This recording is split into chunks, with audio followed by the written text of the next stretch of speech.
હવે આગળ વાત કરીએ તો જૂનાગઢ ખાતે મેઘરાજાની રાહ જોઈ રહેલા ખેડૂતોએ આ વરસાદ બાદ વાવણી કાર્યનો શુભારંભ કર્યો। ગીર સોમનાથ જિલ્લામાં 15 અને 16 જૂનના રોજ વરસેલા 4 થી 5 ઇંચ વરસાદના કારણે ધરતીપુત્રોમાં ખુશીનો માહોલ છવાયો છે। લાંબા સમયથી વાવણી માટે મેઘરાજાની રાહ જોઈ રહેલા ખેડૂતોએ આ વરસાદ બાદ વાવણી કાર્યનો શુભારંભ કર્યો છે।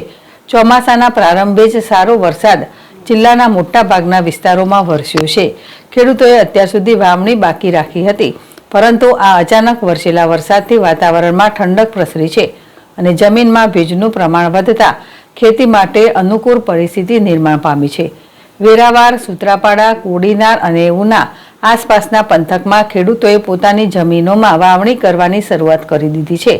ખેડૂતોનું કહેવું છે કે આ વર્ષે શરૂઆતમાં જ વરસાદ પડવાથી મગફળી અને સોયાબીનનું વાવેતર મોટા પ્રમાણમાં થઈ રહ્યું છે। જિલ્લાના અનેક ખેડૂતોએ જણાવ્યું કે સારા વરસાદના કારણે બીજ અંકુરની ખાતરી મળતા તેઓ ઉત્સાહભેર વાવણી કરી રહ્યા છે। કૃષિ વૈજ્ઞાનિક રમેશભાઈ રાઠોડના જણાવ્યા અનુસાર ગીર સોમનાથ જિલ્લામાં દર વર્ષે મગફળીનું 80,000 થી 1 લાખ હેક્ટરમાં વાવેતર થતું હોય છે અને આ વર્ષે પણ મોટા પ્રમાણમાં વાવેતર થઈ રહ્યું છે। મગફળી હંમેશા આ વિસ્તારનો મુખ્ય પાક રહ્યો છે, જોકે છેલ્લા 2 થી 3 વર્ષથી સોયાબીનના વાવેતરમાં પણ નોંધપાત્ર વધારો જોવા મળ્યો છે। હાલમાં 20,000 થી 25,000 હેક્ટરમાં સોયાબીનનું વાવેતર થઈ રહ્યું છે। આ સાથે છેલ્લા 2-3 વર્ષથી ગીર સોમનાથ જિલ્લામાં કપાસના વાવેતરમાં ઘટાડો જોવા મળી રહ્યો છે।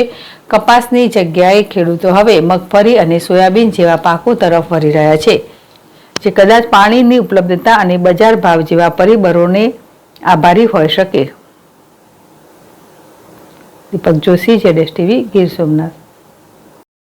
માલાભાઈ ખીમાભાઈ વાઢેલ, ગામ મિત્યાલ નામે ખેડૂત છે, બરોબર।